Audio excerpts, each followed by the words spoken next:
Welcome back सत्य monitor. तो दोस्तों थंबनेल में तो आपने देख लिया होगा, तो वीडियो को स्टार्ट करते हैं और प्लीज़ चैनल को दोस्तों सब्सक्राइब जरूर कीजिए।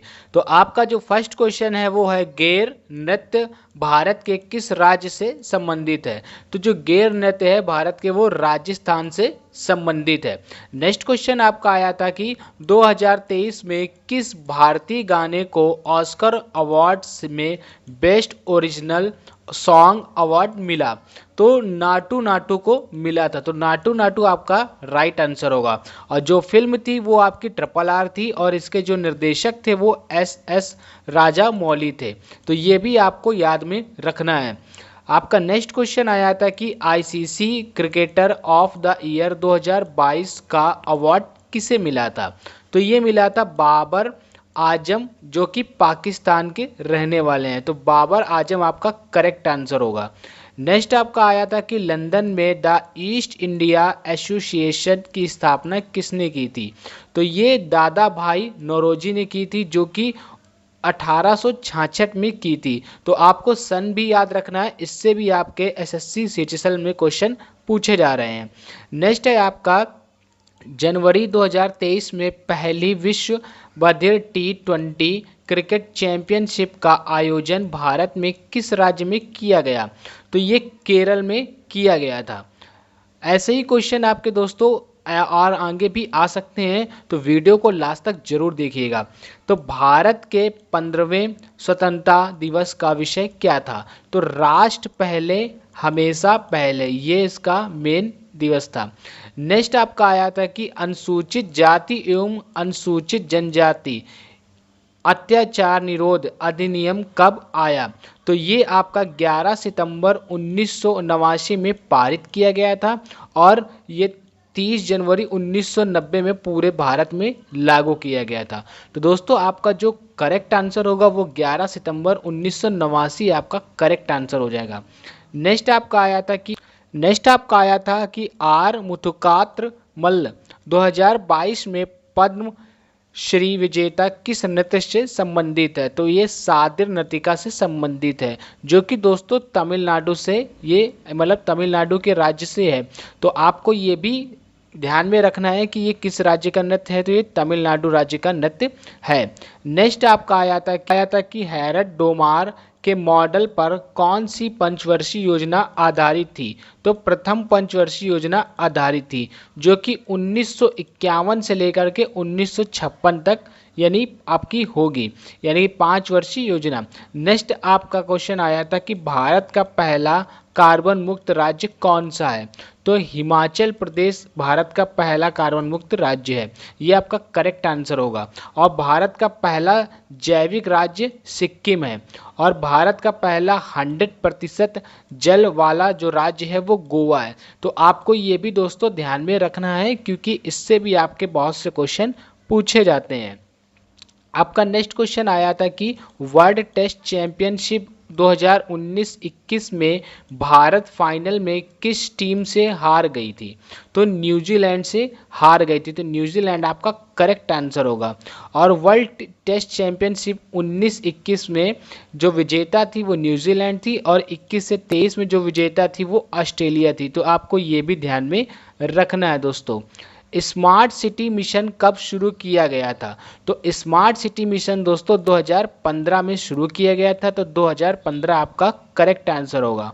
यह केंद्रीय शहरी विकास मंत्रालय द्वारा शुरू किया गया था।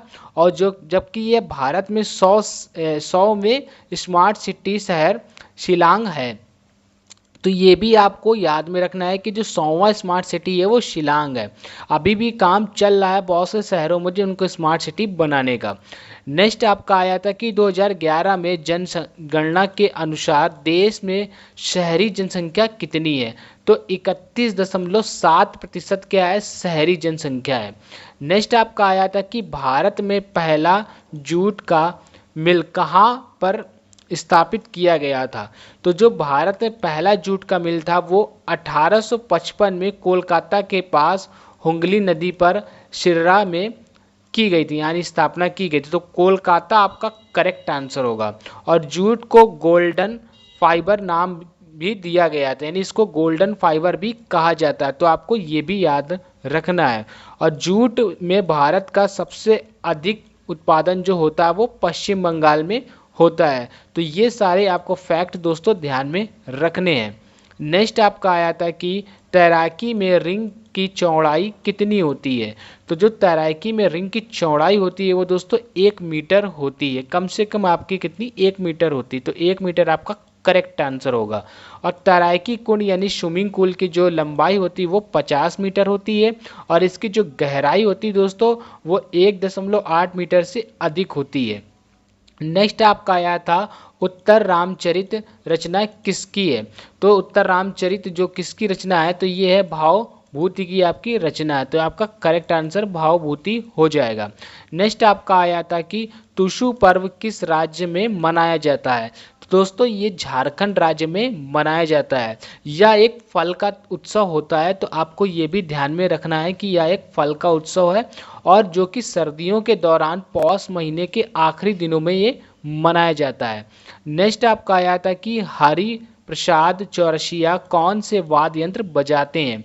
तो ये बांसुरी बजाते हैं और इनको 2000 में पंडित हरिप्रसाद चौरसिया को भारत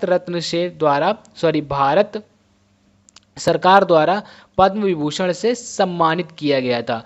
तो आपको ये भी ध्यान में रखना है कि इनको पद्म विभूषण कब मिला था, तो 2000 में मिला था। और आपका जो करेक्ट आंसर वो होगा बांसुरी होगा। नेक्स्ट आपका आया था कौन सा नृत्य हिंदुस्तानी संगीत से संबंधित है। तो कथक जो है वो हिंदुस्तानी संगीत से संबंधित है। नेक्स्ट आपका आया था कि वारन कूलर प्रेस एक्ट किस गवर्नर ने लाया था। तो लॉर्ड लिटन आपका करेक्ट आंसर होगा। तो लॉर्ड लिटन ने इसको 1878 में लागू किया था, यानी एक्ट लाया था। और उसके बाद 1882 में ईस्वी में लॉर्ड रिपन ने इसे रद्द कर दिया था। तो ये रद्द भी कर दिया गया था। तो आपको ये भी याद में रखना है कि यह रद्द कब किया गया था। तो ये लॉर्ड रिपिन द्वारा रद्द किया गया था और सन 1882 में। आपको ये दोस्तों फैक्ट ध्यान में रखना है। नेक्स्ट आपका आया था कि खाद्य पदार्थों में परिरक्षक के रूप में किसका उपयोग किया जाता है। तो पोटेशियम बाइसल्फेट का यूज किया जाता है। तो पोटेशियम बाइसल्फेट आपका करेक्ट आंसर होगा। नोगक्रेम नृत्य उत्सव किस जनजाति द्वारा किया जाता है। तो जो नोगक्रेम उत्सव है दोस्तों, नृत्य है, वो मेघालय की खासी जनजाति द्वारा किया जाता है। तो मेघालय की खासी जनजाति आपका करेक्ट आंसर हो जाएगा दोस्तों।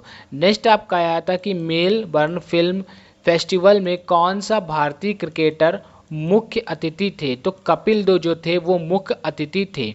दोस्तों ये सारे जो क्वेश्चन हैं आपके 4 अगस्त के हैं। अगर आपने ध्यान नहीं दिया है थंबनेल में तो मैं आपको बता देता हूँ, ये 4 अगस्त के ऑल शिफ्ट के क्वेश्चन है दोस्तों। और इसकी फ्री पीडीएफ भी मैं दूंगा, तो वीडियो में लास्ट तक बने रहिए। नेक्स्ट आपका आया था कि तुलुव वंश के संस्थापक कौन था। तो तुलुव जो वंश था उसके वीर नरसिंह जो थे उसके संस्थापक थे। तो वीर नरसिंह आपका करेक्ट आंसर होगा। वंगाल फेस्टिवल किस जनजाति के द्वारा मनाया जाता है। तो जो वंगला फेस्टिवल होता है दोस्तों वो गारो समुदाय द्वारा मनाया जाता है। तो गारो समुदाय वंगला आपका करेक्ट आंसर होगा। और ये भारत के पूर्वोत्तर में स्थित मेघालय राज्य में है।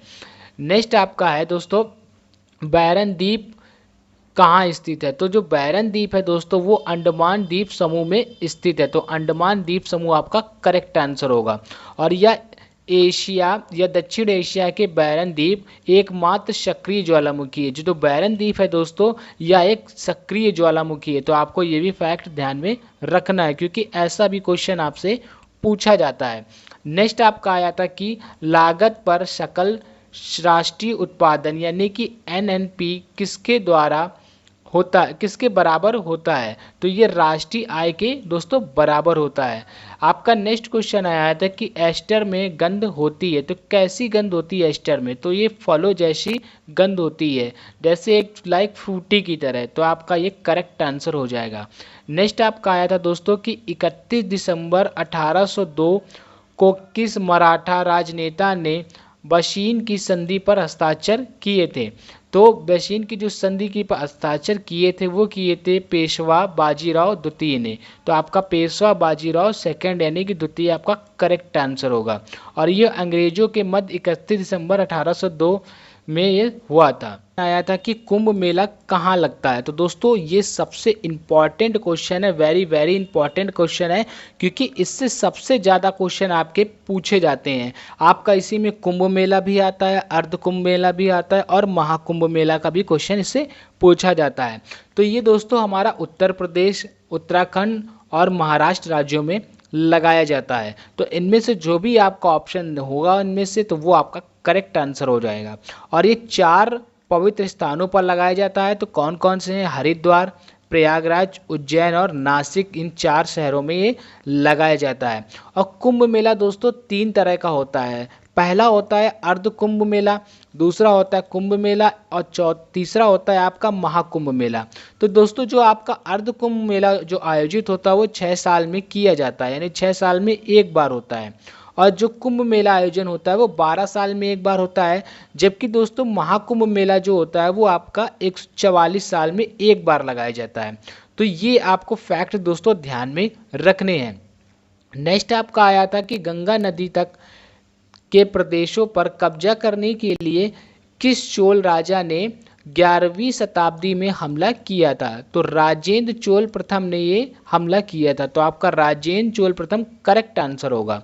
नेक्स्ट आपका आया था कि 2011 की जनगणना के अनुसार भारत में ग्रामीण जनसंख्या का प्रतिशत कितना था? तो जो भारत में ग्रामीण जनसंख्या का प्रतिशत था वो 68.84 था। और शहरी जो जनसंख्या का प्रतिशत था दोस्तों वो 31.16% था। तो आपका 68.84 करेक्ट आंसर हो जाएगा। नेक्स्ट आपका आया था कि रणजी ट्रॉफी 2023 के विजेता कौन सी टीम थी? तो सौराठा इसकी विजेता थी। तो सौराठा आपका करेक्ट आंसर होगा। नेक्स्ट आपका दोस्तों पूछा गया था कि संवैधानिक उपचारों का अधिकार कौन से अनुच्छेद में है? तो ये अनुच्छेद 32 से 35 में है। तो आपका 32 से 35 आपका करेक्ट आंसर होगा। नेक्स्ट आपका दोस्तों क्वेश्चन था कि राष्ट्रमंडल खेल 2022 में भारत ने कितने पदक जीते थे? तो टोटल 61 पदक जीते थे। तो 61 आपका करेक्ट आंसर होगा, जिनमें से आपके दोस्तों 22 स्वर्ण थे, 16 रजत और 23 कांस्य पदक शामिल थे। नेक्स्ट आपका दोस्तों क्वेश्चन आया था कि कर्मा नृत्य किस राज्य से संबंधित है? तो ये छत्तीसगढ़ राज्य से संबंधित है। नेक्स्ट आपका क्वेश्चन आया था कि हेमा मालिनी को पद्म अवार्ड कब दिया गया था? तो हेमा मालिनी को पद्मश्री अवार्ड जो मिला था दोस्तों वो पद्मश्री इनको 2000 में मिला था। तो और इनको ड्रीम गर्ल के नाम से भी दोस्तों जाना जाता है। तो आपका 2000 करेक्ट आंसर हो जाएगा दोस्तों। और दोस्तों आपको ये भी फैक्ट ध्यान में रखने हैं कि हेमा मालिनी वर्तमान में मथुरा यानी कि उत्तर प्रदेश राज्य के भारतीय जनता पार्टी यानी बीजेपी की लोकसभा अध्यक्ष, लोकसभा की सांसद भी हैं। और आमिर खान को दोस्तों 2003 में पद्मश्री पुरस्कार से और अनुपम खेर को 2004 में पद्मश्री से और शाहरुख खान को 2005 में पद्मश्री पुरस्कार से सम्मानित किया गया था। तो ये भी फैक्ट आपको दोस्तों ध्यान में रखने हैं। तो नेक्स्ट आपका क्वेश्चन आया था कि स्वतंत्रता से पहले भारत में किसका व्यापार होता था? तो स्वतंत्रता से पहले दोस्तों भारत में रेशम, कपास, चीनी, कीमती पत्थरों आदि का व्यापार यानी प्रमुख निर्यात होता था। तो इनमें से जो भी आपका ऑप्शन में आया होगा तो दोस्तों वो करेक्ट आंसर हो जाएगा। अगर आपका कपास दिया था तो कपास आपका करेक्ट आंसर होगा दोस्तों। क्वेश्चन आया था वो आया था वर्तमान में नीति आयोग के मुख्य कार्यकारी अधिकारी यानी कि सीईओ कौन है? तो जो दोस्तों नीति आयोग के जो कार्यकारी हैं वो हैं दोस्तों वर्तमान में BVR सुब्रमण्यम, जो कि 25/2/2023 से अब तक हैं। और दोस्तों आपको ये क्वेश्चन बहुत ही ज़्यादा इंपॉर्टेंट है, सबसे ज़्यादा ये क्वेश्चन पूछा जाता है। और दोस्तों इस वीडियो में मैंने आपको जो क्वेश्चन बताए हैं इनमें से आपके 10 से 12 क्वेश्चन हर सेट में रिपीट होंगे। तो बैक सेट के जितने भी आपको क्वेश्चन मिले दोस्तों तो उसको आप एक जगह अच्छे से लिख लीजिएगा और याद कर लीजिएगा या वीडियो को 2-4 बार देख लीजिएगा, क्योंकि इनसे क्वेश्चन आपके बहुत पूछे जाते हैं। और दोस्तों आपको ये भी ध्यान में रखना है कि नीति आयोग के जो उपाध्यक्ष हैं वो सुमन बेरी हैं और नीति आयोग का जो गठन हुआ था दोस्तों वो 1 जनवरी 2015 को किया गया था। और नीति आयोग का जो मुख्यालय वो नई दिल्ली है। तो आपको ये 4 फैक्ट दोस्तों ध्यान में रखने हैं दोस्तों, क्योंकि इनसे बहुत ज़्यादा क्वेश्चन पूछे जाते हैं। तो दोस्तों आज मैंने आपको 4 अगस्त के ऑल शिफ्ट के जो क्वेश्चन थे एसएससी सीएचएसएल के वो करा दिए हैं। इसकी फ्री पीडीएफ दोस्तों लेने के लिए मैंने वीडियो के डिस्क्रिप्शन में अपने टेलीग्राम चैनल का लिंक दिया है, वहाँ से क्लिक करके आप टेलीग्राम चैनल को ज्वाइन कीजिए और इसकी फ्री पीडीएफ आपको मिल जाएगी। और दोस्तों प्लीज़ चैनल को सब्सक्राइब कीजिए, क्योंकि आपके सपोर्ट की वजह से ही हम लोग को मोटिवेशन मिलता है और ऐसी वीडियोस बनाने का। मिलते हैं नेक्स्ट वीडियो में।